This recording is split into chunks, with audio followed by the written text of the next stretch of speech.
कारण आज 15 अगस्त के दिन हम और आप साथ में हैं। आप सभी को स्वतंत्रता दिवस की लाखों लाख बधाइयाँ। आज हमारी आज़ादी को क्या रहा होगा, गुलामी थी। हमारे देश को यूं ही आज़ादी नहीं मिल गई, बड़ा बलिदान दिया है हमारे देश के अमर सपूतों ने। सब ने लड़ाई की है, सब लड़े हैं, खूब गोलियां खाई, तब कहीं जाकर हम आजाद भारत में बैठे हैं।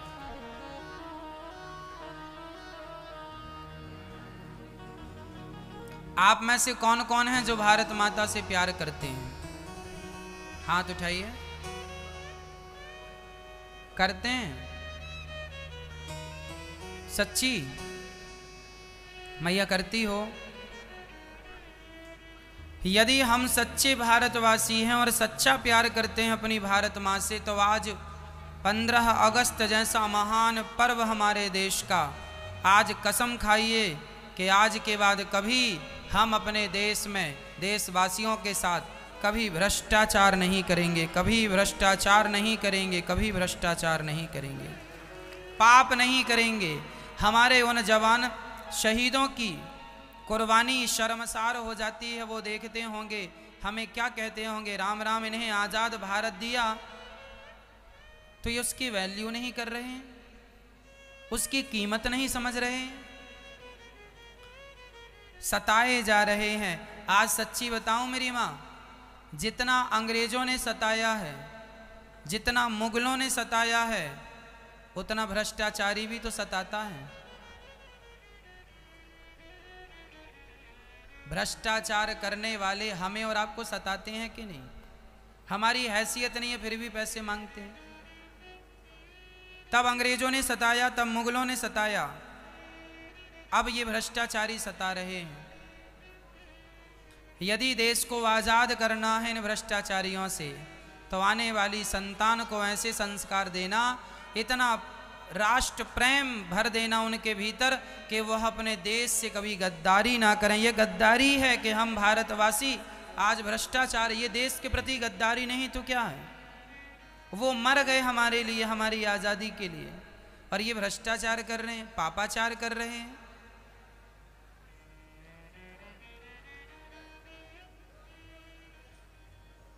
इसलिए मेरी माँ, हमारे भीतर सबसे ज्यादा क्या होना चाहिए?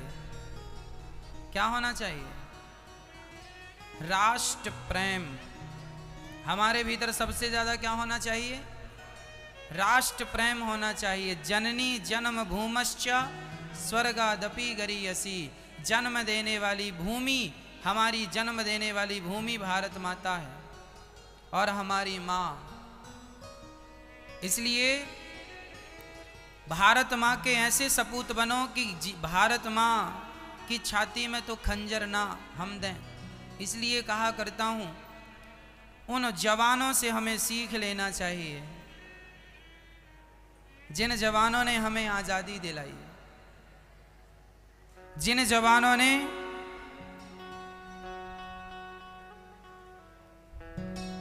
हमारे,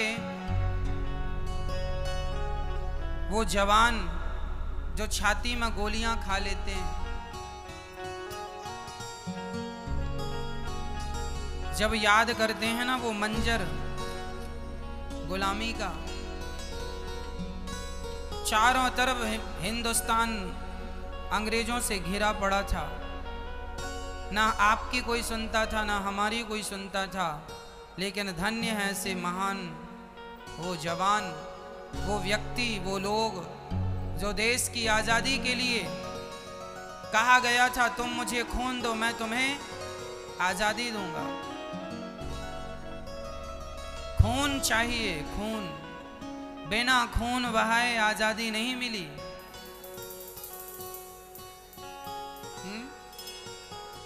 आज़ादी चाहिए ना तो क्या देना पड़ेगा? खून। तुम मुझे खून दो मैं तुम्हें आज़ादी दूं। देना पड़ता है, बलिदान करना पड़ता है, अपनों की कुर्बानी देखनी पड़ती है। इसलिए भारत के सपूतों, भारत का सच्चा प्यार यही है कि हम अपने देश से, अपने वतन से प्यार करें। हम कभी अपने भारत माता को गंदा ना करें। कचरा, गुटखा खा के, पाउच खा के, कुछ भी गंदगी आप देश में फेंक देते हो कहीं भी, यह भारत माता का अपमान है। वो तुम्हारी माँ है जिसमें तुम गंदगी फेंक रहे हो। पान खाए कहीं भी थूक दिया भारत माता को गंदा, क्या यह हमारी और आपकी जिम्मेदारी नहीं है? कौन साफ करेगा भारत को? जहां तुम थूक रहे हो, गुटखा तंबाकू खा खा करके, पाउच फेंक रहे हो, बोतल फेंक रहे हो, डस्टबिन में होने के बाद भी तुम डस्टबिन में ना फेंक के कहे चाहे जहां कचरा फेंक रहे हो, इससे पता लगता है कि तुम जागरूक भारतीय नहीं हो। यदि जागरूक भारत के लोग भारतीय बन जाएं, जागरूक भारतीय हो जाएं, तो हमारा देश स्वच्छ हो जाएगा, साफ हो जाएगा। ये भारत माता हमारी माँ है। अरे अपनी माँ को जब छोटे थे तब तो ठीक है, गंदगी करते थे, अब तो समझदार हो गए हो, अब तो अपनी माँ पर अत्याचार ना करो, अब तो अपनी माँ का सम्मान करो। तुम्हारे सारे अपराध माफ हो जाएंगे, पर याद रखना देश की गद्दारी माफ नहीं होगी। देश की गद्दारी, देश से गद्दारी करोगे, मेरे से गद्दारी करो चल जाएगी, बाप से गद्दारी करो चल जाएगी, माँ से गद्दारी करो चल जाएगी, चलेगी नहीं फिर भी चला लेंगे, लेकिन देश से गद्दारी करोगे बिल्कुल नहीं चलेगा। इसकी सजा मैं नहीं दूंगा, ईश्वर। अरे तू तो राष्ट्रद्रोही है, राष्ट्रद्रोही है। अलग से नरक की यातनाएं मिलती हैं उसे जो राष्ट्रद्रोह करता है। इसलिए एक एक ने 10 को मारा, और जब मार दिया, जब शरीर में शक्ति खत्म, जब अंत समय आया तो कह गए कि हम मरते। खुश रहना देश के प्यारो, अब हम तो सफर करते हैं। इसलिए हम आपसे कहा करते हैं कि अपने लिए मत जिया करो, ये शरीर एक दिन नष्ट हो जाएगा। जीना है तो अपने वतन के लिए जी लो। हम रोज आपसे कह रहे हैं, यदि देश से प्यार करते हो, देश से मोहब्बत करते हो, तो मेरे भारतवासी खड़े हो जाओ और खड़े होकर अपने आप को इतना कामयाब बना लो, इतना कामयाब बना लो। आपकी कामयाबी ही भारत माता की कामयाबी है। आपकी, यदि मेरे भारत देश के 135 करोड़ लोग सफल हो गए, सब लोग सफल हो गए और संपन्न हो गए धन धान्य से, तो मेरा भारत सफल हो जाएगा कि नहीं? और तुम्हारी भारत माता चाहती है कि तुम सफल हो जाओ। मेहनत करो, उठो और अपने लक्ष्य की ओर चलो। यह गीत, जिस व्यक्ति ने इस गीत को लिखा, जानते हो किन्होंने लिखा? प्रदीप जी ने, है ना?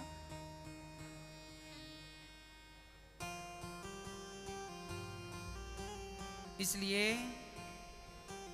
अपने भारत से प्यार कीजिएगा, खूब प्यार कीजिएगा। आज आप कसम खाइए, संकल्प लीजिए कि हमें आने वाले 15 अगस्त तक, आज 75वां है, 76वां आते हुए, आने के पहले आपको सफल होना है। 1 साल है अभी आपके पास।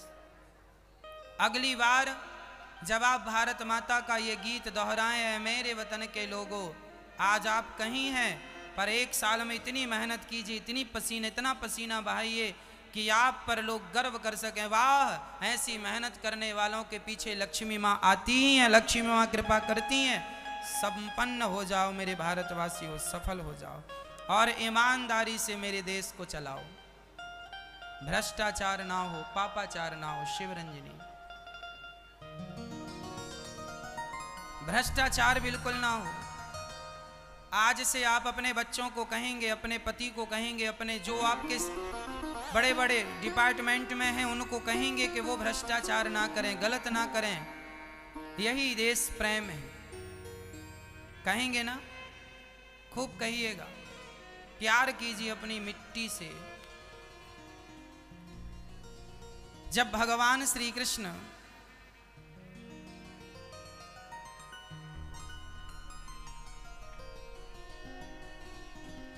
छोड़कर चले गए। सारी गोपियां रोईं, तब उद्धव जी को भगवान ने भेज दिया। कहा घनश्याम ने उद्धव से वृंदावन जरा जाना, वहां की गोपियों को ज्ञान का कुछ तत्व समझाना। विरह की वेदना में वे सदा बेचैन रहती हैं, तड़प कर आह भरती हैं और रो रो कर ये कहती हैं। एक दिन भगवान ने उद्धव जी, अच्छा एक दिन भगवान रो रहे थे। भगवान भी अपने प्रेमियों को रोता हुआ नहीं देखते। जब भक्त रोता है ना तो भगवान भी रोने लग जाते हैं। तब भगवान ने उद्धव जी से कहा घनश्याम ने उद्धव से वृंदावन जरा जाना, वहाँ की गोपियों को ज्ञान का कुछ तत्व समझा। विरह की वेदना में वे सदा बेचैन रहती हैं, तड़प कर आह भरती हैं और रो रो कर ये कहती। गोपियां कहती हैं, है प्रेम जगत में सार और कुछ सार नहीं, मन कर ले प्रभु से प्यार और कुछ सार नहीं। इस दुनिया का सबसे बड़ा सत्य क्या है मेरी मां जानती हो? इस संसार में ऐसी कौन सी चीज है जो सबको अच्छी लगती है? क्या है वो जो सबको अच्छा लगता है? छोटे से बच्चे से लेकर बूढ़े तक, कुत्ते से लेकर चिड़िया तक, सबको अच्छा लगता है। क्या है वो? प्रेम। क्या है मैया? जोर से बोलो। प्रेम, केवल प्रेम। प्रेम ऐसा है सबको अच्छा लगता है। आपको भी अच्छा लगता है, हमें भी अच्छा लगता है। जब हम सबको प्रेम अच्छा लगता है तो फिर हमें दुकान किसकी लगानी चाहिए? हमारे पास दुकान किसकी होनी चाहिए? हम तो प्रेम का सामान बेचते हैं, हमारी प्रेम की दुकान है। कोई भी आएगा, कपड़ों की दुकान लगी है तो वहां क्या मिलेंगे? कपड़े। बर्तनों की दुकान है, क्या मिलेंगे? फूल की दुकान है, क्या मिलेंगे? फिर प्रेम की दुकान होगी तो क्या मिलेगा?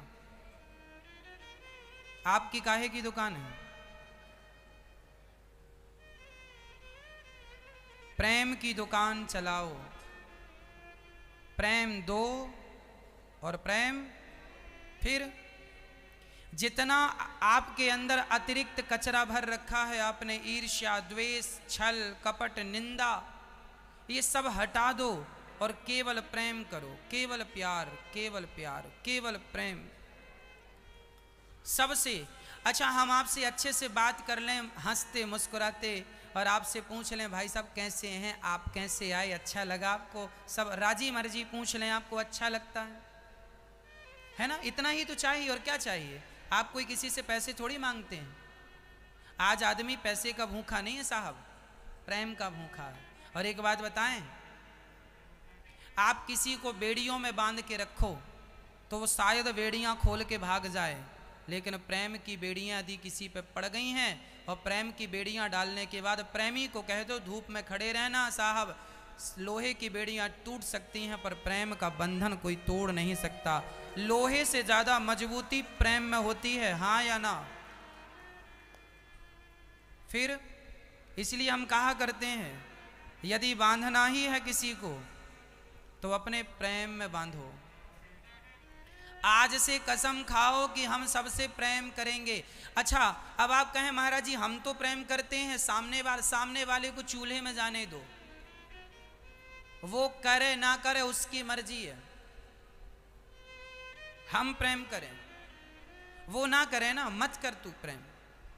तू हमें गालियां दे, तू हमारे रास्ते में कांटे बो, पर फिर भी हम तेरे साथ प्रेम करेंगे, तेरे साथ अच्छा करेंगे, ये सिद्धांत लेके चल दो। यदि हमने भी, आपने हमारे साथ बुरा किया और हमने भी आपके साथ बुरा कर दिया, यह समाधान नहीं है। अच्छा ये बताओ, जब आप किसी को गालियां देते हैं तो जिससे आप गालियां देते हैं उसके अंदर गालियां बाद में पहुंचती हैं, पहले आपके भीतर से निकल रही हैं। पहले उस गालियों का प्रभाव आप पर पड़ता है, उसके बाद उस गाली का प्रभाव सामने पर बाद में पड़ता है। क्रोध करके पहले आप अपना खून गर्म करते हैं, उसके बाद फिर वो सामने वाला प्रभावित होता होगा। तो क्यों आप अपना खून जला रहे हैं गुस्सा कर करके? इसलिए भागवत जी में लिखा है, गोपियां कहती हैं, गोपियां कहती है प्रेम जगत में सार, और कुछ सार नहीं। सबसे प्रेम कीजिए, सबसे प्रेम। आपकी इज्जत बढ़ गई, आपका सम्मान बढ़ गया, आपका पैसा बढ़ गया, इसका अर्थ ये नहीं कि आप प्रेम भूल जाएं। आप जितने बड़े होते जाएंगे, आपका संस्कार यह हो कि आप उतने नम्र होते जाएंगे, उतने सरल, उतने सहज, उतने मिलनसार। ये बताओ, कांटे का पेड़ अर्थात बबूल कभी झुका? बबूल कभी झुका? और आम झुकता है। क्यों झुकता है? क्योंकि फलों से भरा है। बबूल क्यों नहीं झुकता? क्योंकि कांटों से भरा है। जिनमें अच्छाइयाँ होती हैं वही झुकते हैं मेरी माँ, जिनमें बुराइयाँ होती हैं वो थोड़ी झुकते हैं। इसलिए प्रेम, खूब प्रेम कीजिए सबसे। मैं सुन रहा था कि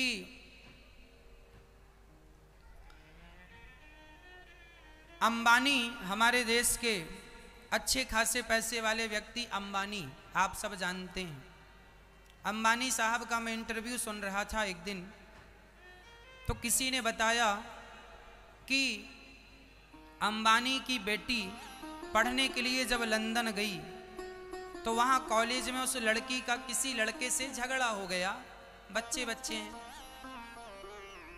तो अंबानी की बेटी ने कह दिया, मुझे जानता नहीं है, मैं अंबानी की बेटी हूं, मेरे लिए खुद का विमान आएगा मुझे लेने के लिए, तू जानता नहीं है। मैं बड़े बाप की बेटी हूं, खुद का एरोप्लेन है, खुद का हेलीकॉप्टर है, उड़ के जाती हूं, मुझे लल्लू पंजू ना समझना।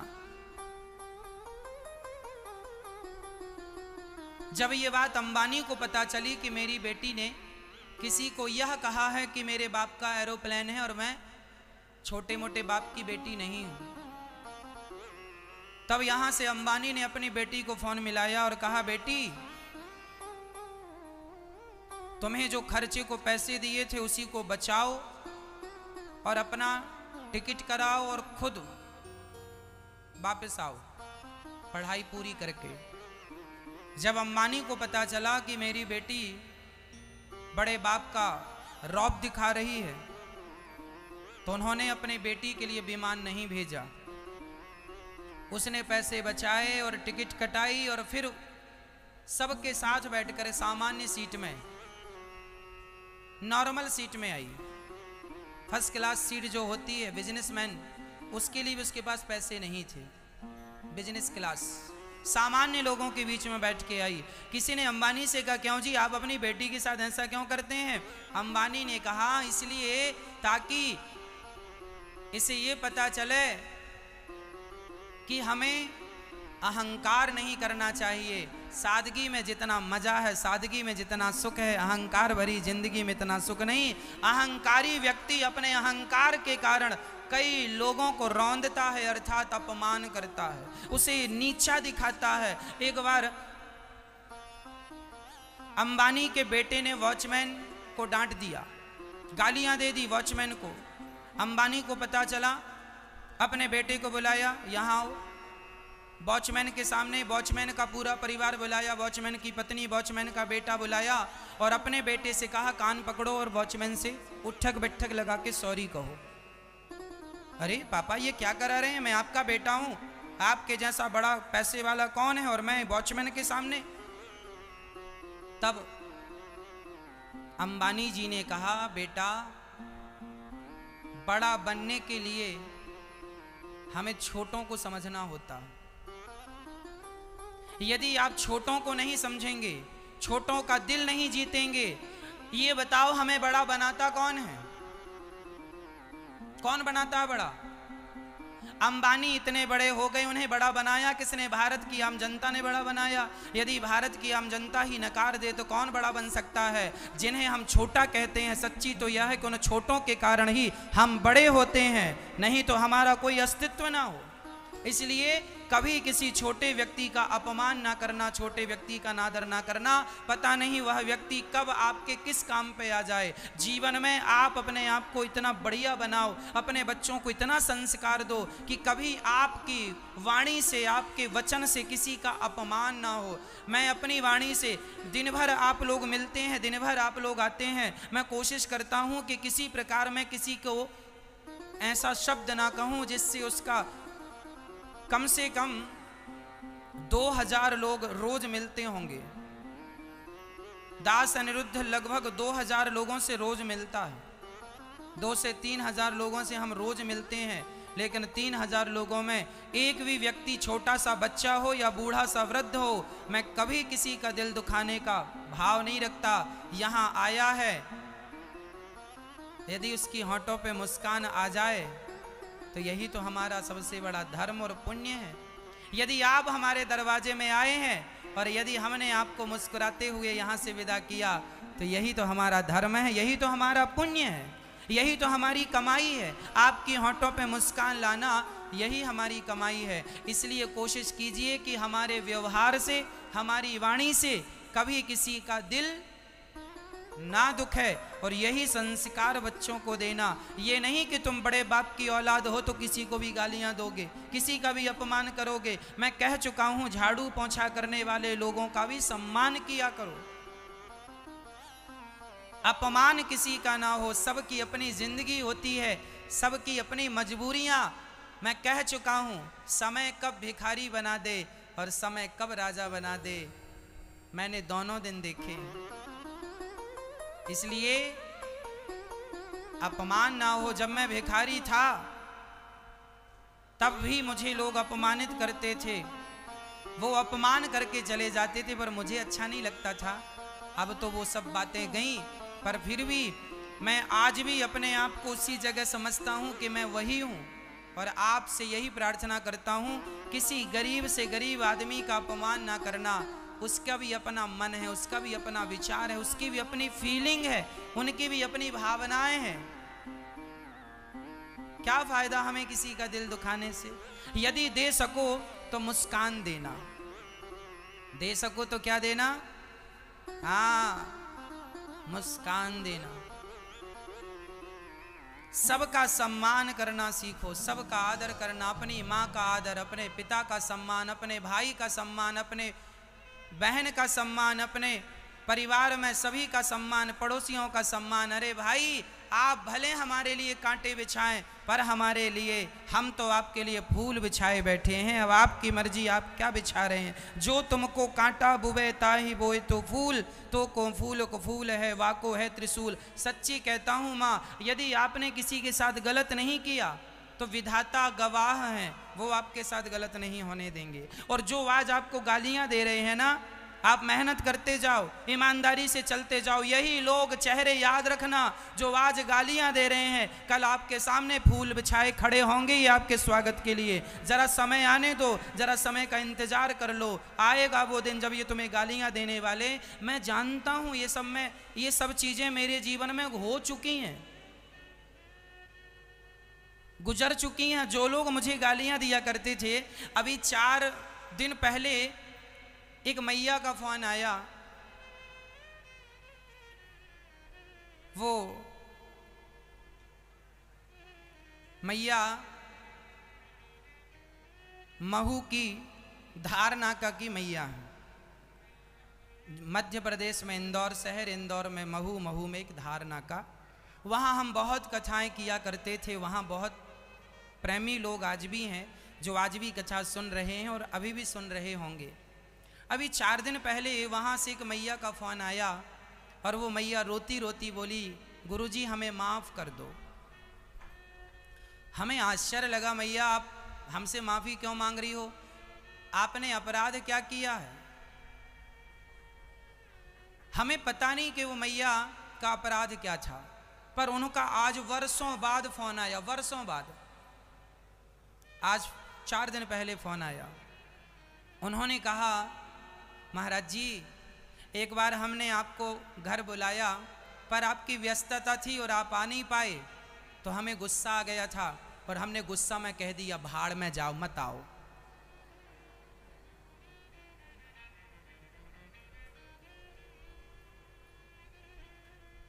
बोले महाराज जी मेरे मुंह से आपके लिए ये शब्द निकल गए थे कि भाड़ में जाओ, आपकी व्यस्तता थी, आप आ नहीं पाए और मेरे मुंह से ये शब्द निकल गया और वो शब्द मेरे अंदर गूंजता रहा, गूंजता रहा, गूंजता रहा कि मैंने क्यों कहा, क्यों कहा। हम अपने जीवन में चलते गए, चलते गए, चलते गए।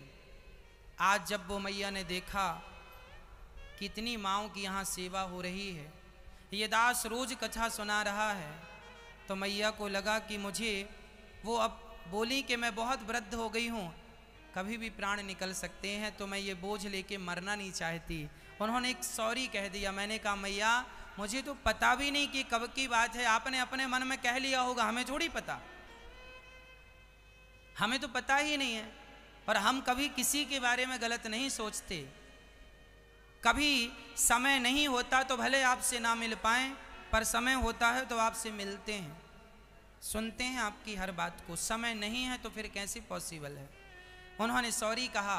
हमने कहा मैया जीवन में हम गलती करें और गलती का यदि हम प्रायश्चित कर लें, अर्थात गलती स्वीकार करके सॉरी कह दें, यही जीवन की सबसे बड़ी परिवर्तन की सबसे बड़ी दिशा है।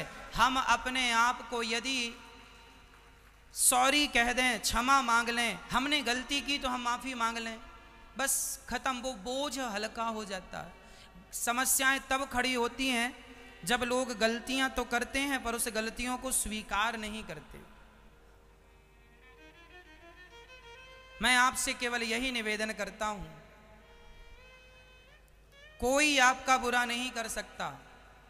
यदि आप अपने रास्ते में ईमानदारी से आगे बढ़ रहे हैं तो जो तुम्हें गालियां देंगे कल वो भी आपकी स्तुति करेंगे, यदि आप सही रास्ते पर हैं तो। इसलिए जमाना हमारे बारे में क्या कह रहा हम कभी नहीं सोचते। कई लोग हमें ये कह देते हैं, वो कह देते हैं, कह दो, तुम्हारा अपना मुंह है, तुम्हारे अपने संस्कार हैं, कह दो। हम क्या करेंगे, किस किस के मुंह लगेंगे। हम अपना काम करते चलें, काम करते चलें, काम करते चलें, काम करते चलें। जो कभी देखते ना थे मोहब्बत की निगाहों से, आज वो मुझ पर मोहब्बत लुटाए जा रहे हैं, लुटाए जा रहे हैं। क्यों? आप अपने रास्ते पे चलते चलो, आपका अच्छा दिन जरूर आएगा। जीवन में सदा हमें अपने लक्ष्य की ओर बढ़ना चाहिए। लोग क्या कह रहे हैं हमारे बारे में विशेष ध्यान नहीं, सिर्फ आप अपने आप को सफल बनाइए ईमानदारी से। जब भगवान ने देखा कि मेरी गोपियां प्रेम कर रही हैं और वो बहुत रो रही हैं, तब भगवान प्रेम का संदेशा देकर उद्धव जी को ब्रज में भेजा। कहा घनश्याम ने उद्धव से वृंदावन जरा जाना, वहाँ की गोपियों को ज्ञान का कुछ तत्व समझाना। विरह की वेदना में वे सदा बेचैन रहती हैं, तड़प कर आह भरती हैं और रो रो कर ये कहती हैं कि है प्रेम जगत में सार और कुछ सार नहीं। तो हम आपसे कह रहे थे कि दुकान किसकी हो, हमारी प्रेम की। क्या चाहिए हमें, क्या देना है हमें, क्या लेना है हमें। फिर कोई आपको नफरत कर रहा है उसकी तरफ देखो ही मत। क्या करना, 1,00,000 लोग मिलेंगे आपको, 1,000 लोग मिलेंगे तो 1,000 में 100 लोग आपको बुरे मिलेंगे। यदि 10 लोग आपको अच्छा कहेंगे तो एक आदमी गलत कहेगा आपको। इसलिए आप उस एक की तरफ ध्यान मत दीजिए, एक की तरफ ध्यान ना दीजिए, 9 लोगों की तरफ। 9 लोग अच्छा कह रहे हैं, एक आदमी गलत कह रहा है, तो एक वो जो गलत कह रहा है उस गलत आदमी को सुन लो कि मैं कहाँ गलत हूँ, सुधार लो अपनी गलतियाँ, बाकी उसे कहने दो। जो 9 लोग अच्छे हैं उन्हें लेकर आगे बढ़ते रहो।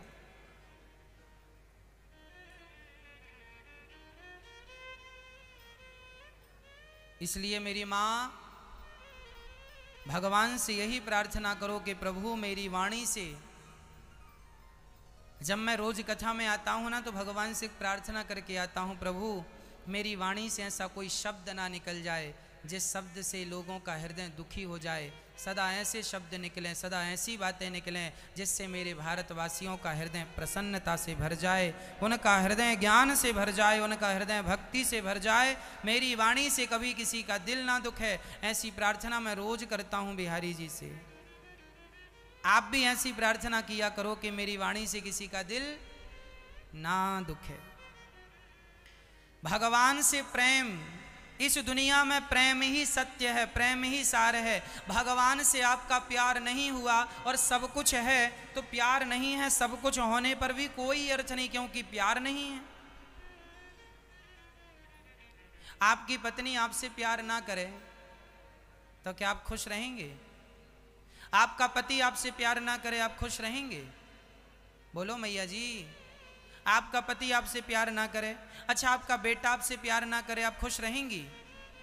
घर का एक सदस्य भी यदि सीधे मुंह बात नहीं करता ना तो दिमाग टेंशन में, क्या हुआ क्या हुआ क्या हुआ, क्यों नहीं बात किया, क्या हो गया, क्यों नाराज हो बताओ।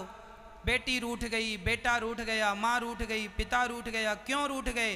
अरे मनाओ और मत रूठने दो, अपनों को खुश रखा करो। इसलिए कहा करता हूं, आप किस चीज के भूखे हैं? क्या चाहिए आपको पत्नी से, क्या चाहिए आपको पति से, क्या चाहिए बेटे से, क्या चाहिए माँ से? अरे हम सब प्यार के भूखे हैं। तो जरा बताओ बिहारी जी को क्या चाहिए? आपका हार चाहिए, फूलों का हार, तुलसी का हार, तो पेड़े चाहिए, फिर क्या चाहिए? भगवान को सच्चा प्रेम चाहिए। इसलिए भगवान के दरबार में जाया करो तो फूल, मिठाई, ये सब फॉर्मेलिटी हैं, ठीक है, ले जाओ प्रसाद, भगवान का स्पर्श कर लो भाव से, वो प्रसाद हो गया। लेकिन भगवान को इन सब किसी चीज़ की ज़रूरत नहीं है। भगवान तो केवल आपके सच्चे प्रेम को चाहते। खूब प्यार करो और घर पे ही रह के बिहारी जी को याद करते रहो, ये प्रेम है। राम ही केवल प्रेम प्यारा, मिलहि न रघुपति बिनु अनुरागा, किए जोग जप ज्ञान विरागा। लाख को मोहन प्रेम बिना नहीं मिलते, चाहे कर लो कोटि उपाय, कितना भी उपाय कर लो पर प्रेम के बिना सब व्यर्थ है। क्या चाहिए मैया जी? सिर्फ प्रेम, सिर्फ प्रेम। इसलिए भगवान को प्रेम चाहिए तो प्रेम किया करो, फॉर्मेलिटियां ना। भगवान को 4 चीजें बड़ी पसंद हैं, पत्रम पुष्पम फलम तोयम यो में भक्त्या प्रयच्छति। भगवान को पत्रम बहुत पसंद है। पत्ता कौन सा? तुलसी का नहीं मेरी माँ, तुलसी का पत्ता भगवान को तो आपके बाप दादे भी चढ़ाए चले आ रहे हैं, आप भी चढ़ाते चले आ रहे हैं। ये तुलसी का पत्ता नहीं, अपने आप को तुलसी का पत्ता बनाकर अपने आप को भगवान के चरणों में चढ़ा दो। नाथ आज मैं कुछ चढ़ाने नहीं आया, आज मैं अपने आप को चढ़ाने आया हूँ, अपने आप को समर्पित करने आया हूँ। अभी तक आपने भगवान को नारियल दिए, हार दिया, पुष्प दिए, जरा ये बताओ अपने आप को कब चढ़ाओगे? अपने आप को कब समर्पित करोगे? इसलिए भगवान के चरणों में क्या चढ़ाना है हमें? अपने आप को। पत्रम पुष्पम, भगवान को पुष्प बड़ा पसंद है। कौन सा पुष्प? पुष्प का एक नाम है सुमन। सु मतलब सुंदर, मन मतलब मन। अपने मन को पुष्प बनाकर, अपने मन को सुंदर बनाकर भगवान के चरणों में चढ़ा देना ही सुमन है। पत्रम पुष्पम। फलम, फल मीन्स अपने कर्मों का फल। अच्छे अच्छे कर्म करो और अच्छे अच्छे कर्मों का फल भगवान के चरणों में समर्पित कर दो। और तोयम, तोयम मीन्स जल। जल मतलब कौन सा जल? आप भगवान को कौन सा पानी चढ़ाते हैं मैया जी? नल का पानी, बोरिंग का पानी, कुएं का पानी, हैंडपंप का पानी, ये पानी चढ़ाते हो ना भगवान को? ना, ये वाला पानी नहीं, ये सब पानी ठीक नहीं है। कौन सा पानी? कौन सा पानी? नेत्रों का पानी, नेत्रों का जल। भगवान से इतना प्रेम हो मैया जी, इतना प्रेम हो भगवान से, इतना प्रेम। अच्छा, आप लोग भगवान से प्रेम करते हैं, इस प्रेम की पहचान क्या है? हम भगवान से प्यार करते हैं, इसकी पहचान क्या है? जो प्यार करता होगा ना, उसकी आंखों में भगवान के लिए आंसू जरूर होंगे। आप ये बताओ सच्ची, भगवान के लिए कभी कभी रोते हो कि नहीं? भगवान के लिए आंसू आते हैं? अकेले बैठा करो और भगवान की याद में रोया करो, प्रभु कब मिलोगे, हे नाथ कब दर्शन होगा? क्या बिना दर्शन किए प्राण निकल जाएंगे? क्या बिना देखे हम मर जाएंगे? बस भगवान का इंतजार करो और भगवान के लिए रोया करो एकांत में। हमें जमाने को नहीं दिखाना कि हम भगवान के लिए रो रहे हैं, हमें अकेले में भगवान की याद में अकेले में रोना है। जहाँ कोई ना हो वहाँ रोना है, जहाँ मैं हूँ और मेरे भगवान हो, या मैं जानूं या वो जाने। इसलिए भगवान के लिए रोया करो और नेत्रों का जल भगवान के चरणों में चढ़ाया करो, भगवान की याद में रोया करो। ये जो रोना है ना मेरी माँ, एक बात बताएं, छोटे से बच्चे को खिलौना चाहिए, माँ नहीं दिलवाती तो बच्चा क्या करता है? मैया जी, ओ मैया, हाँ ध्यान दे रही हो मैया? नींद आ रही हो तो बता देना। नहीं आ रही? अच्छा, एक छोटे से बच्चे को यदि 20 रुपए का खिलौना चाहिए तो मां मना कर देती है, नहीं दिलाएंगे, फिर वो बच्चा क्या करता है? बताओ, जोर से बोलो मैया। क्या करता है वो? रोता है। और जब रोता है तो फिर मां क्या करती है? दिलाती है। सच्ची बताएं मैया, बिना रोए तो 20 रुपए का खिलौना नहीं मिलता, तो बिना रोए तुम्हें भगवान कैसे मिल जाएंगे? बच्चा खिलौने के लिए रोता है तो तुम्हें भगवान के लिए रोना होगा, और रोगे तो भगवान जरूर मिलेंगे। इसलिए मीराबाई रोती थी, किसके लिए? किसके लिए? भगवान के लिए। गोपियां रोती थी, किसके लिए? भगवान। नरसिंह मेहता रोते थे, किसके लिए? फिर आपको भी रोना पड़ेगा। जिस दिन से आपका रोना शुरू हो जाए, भगवान, आप लोग रोते हैं ऐसा नहीं आपको रोना नहीं आता, बेटे के लिए, बहू के लिए, नाती के लिए, पोते के लिए, पैसे के लिए, जमाने के लिए आप बहुत रोते हैं, बाल्टियों से आंसू बहाते हैं। ये आंसू फोकट में जा रहे हैं, व्यर्थ में बह रहे हैं। भगवान के लिए आंसू बहाया करो। किसके लिए आंसू बहाया करो? भगवान के लिए। जब आप भगवान के लिए आंसू बहाएंगे तो निश्चित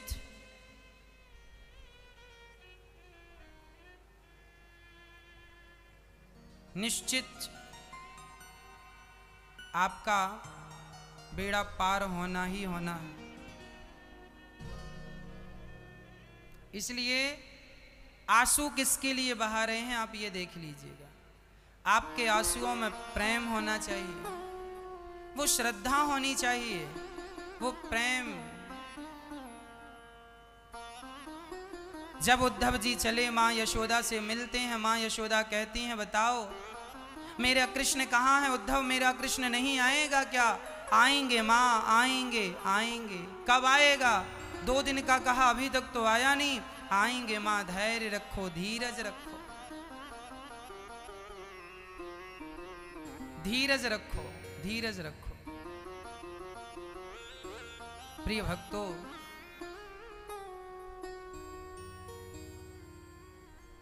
भगवान से इतना प्रेम हो, मां यशोदा रोने लग गई।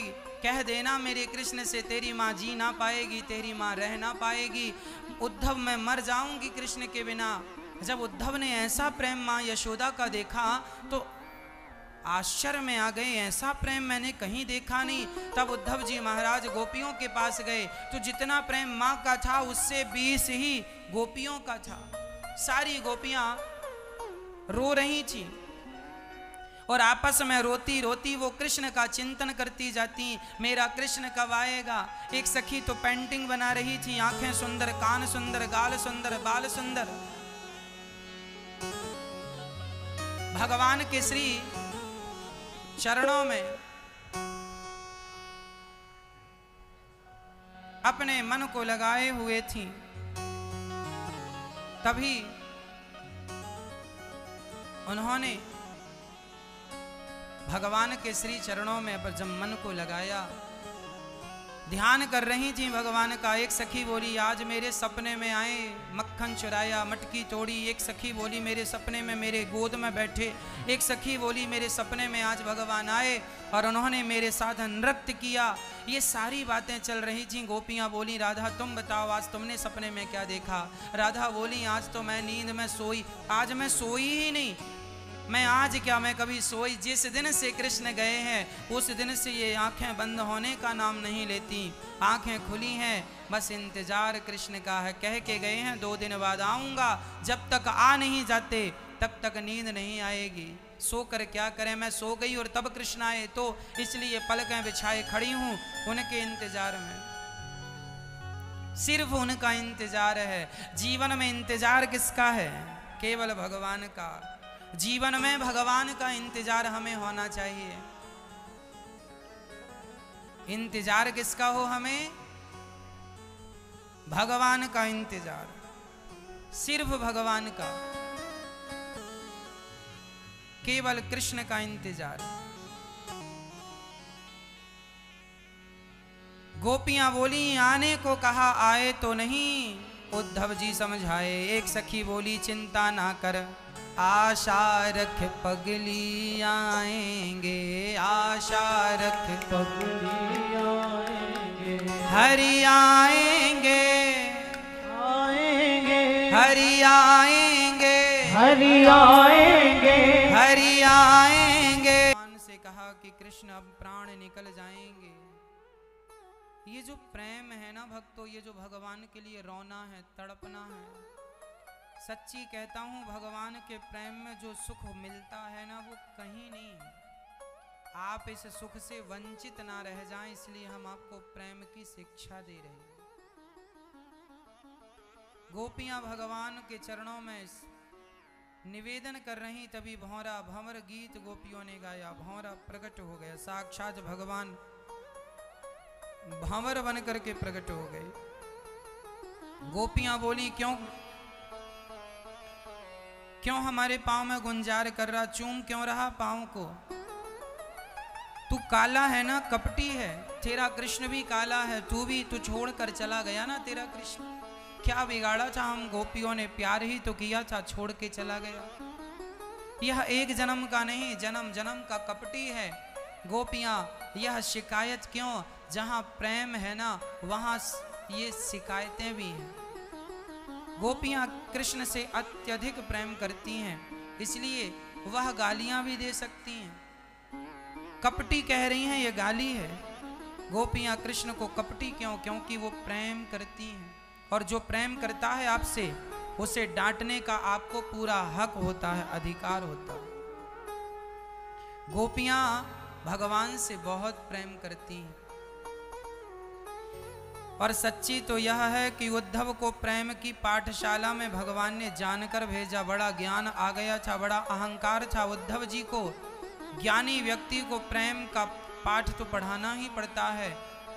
तब भगवान ने राधा रानी के चरणों का दर्शन कराया। उद्धव जी ब्रजरज में लौटे और जब वहाँ से जाने लगे, ब्रजरज को प्रणाम करके राधा रानी से प्रार्थना करते हैं, मुझे यहीं लता पता बना दो, मैं यहीं रहूँगा। जब ब्रजरज में लौट कर गए तब हृदय में भगवान कृष्ण ने अपने वृंदावन का दर्शन कराया। लोग कहते हैं कृष्ण वृंदावन छोड़कर चले गए। मैया जी, भगवान एक रूप से तो वृंदावन से चले गए थे, पर एक रूप में तो सदा आज भी भगवान वृंदावन में ही हैं। अनेक रूप रूपाय विष्णवे प्रभु विष्णवे। भगवान अनेक रूप धारण करने की सामर्थ्यता रखते हैं। भगवान अनेक रूप धारण कर सकते हैं, सामर्थ्यवान हैं। तो एक रूप से तो चले गए। अच्छा, उद्धव जी ने राधा रानी के बगल में श्याम सुंदर को बैठा हुआ, जब राधा रानी को बड़ा ज्ञान दे रहा, गोपियों को उद्धव जी दे रहे तब उद्धव जी को राधा रानी ने जब प्रेम का पाठ पढ़ाया तो राधा रानी की बगल में कृष्ण नजर आए हैं उद्धव जी को।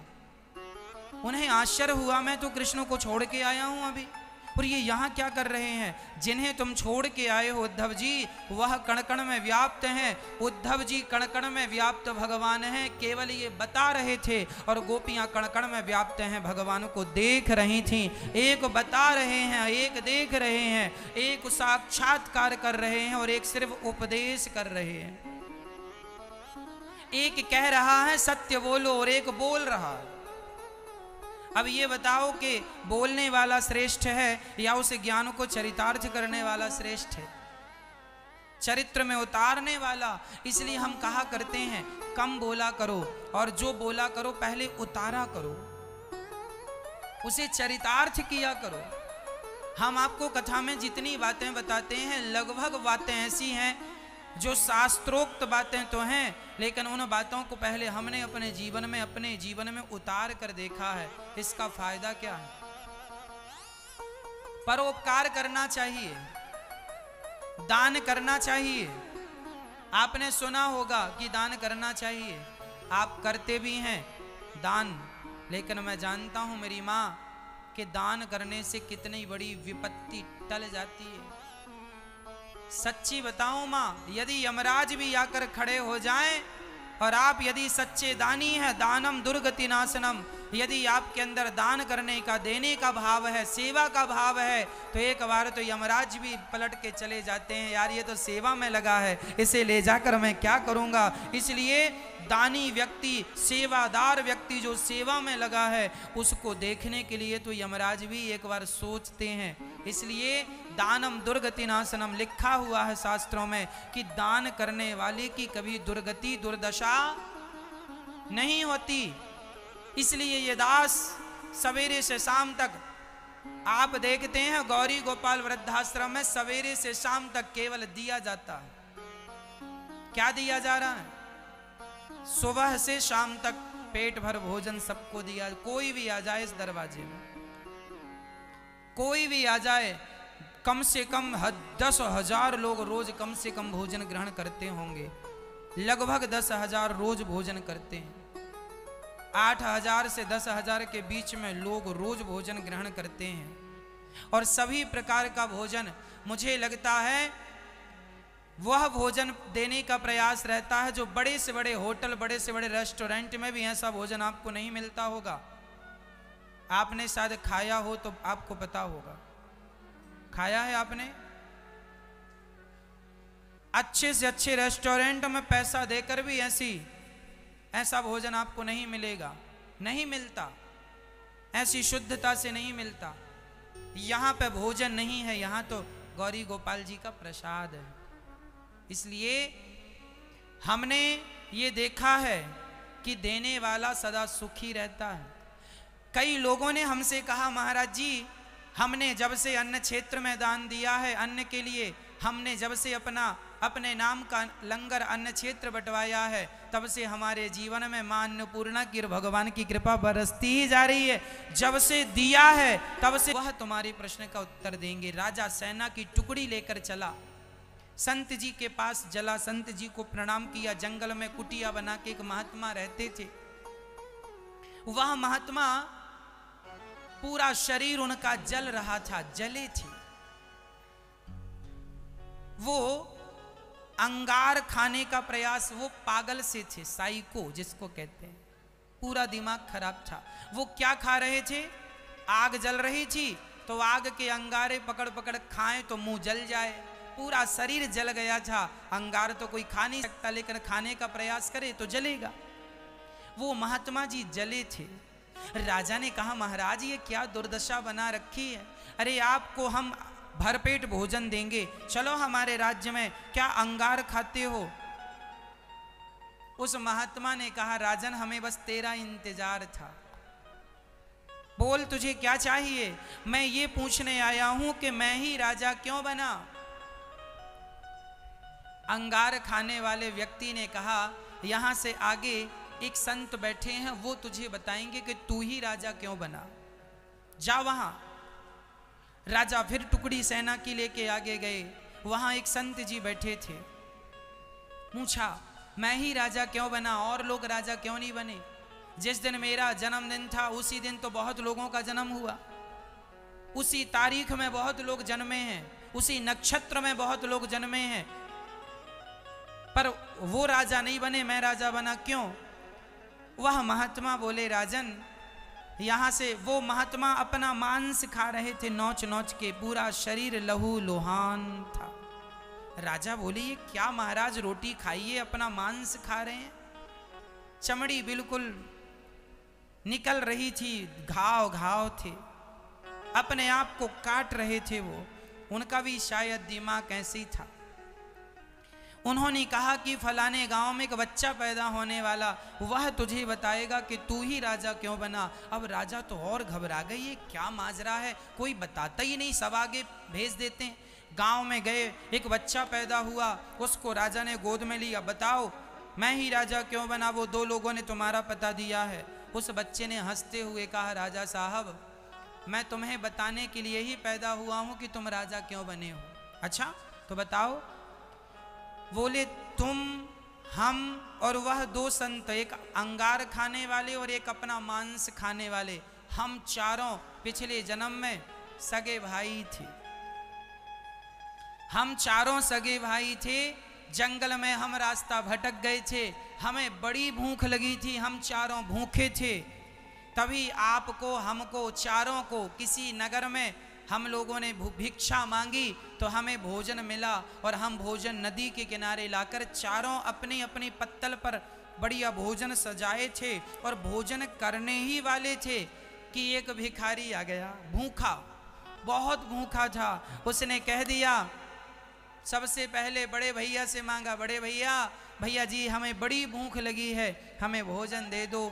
उसने कहा, हम भी तो भूखे हैं, हम तुम्हें खाना, तुम्हें भोजन दे देंगे तो क्या हम अंगार खाएंगे?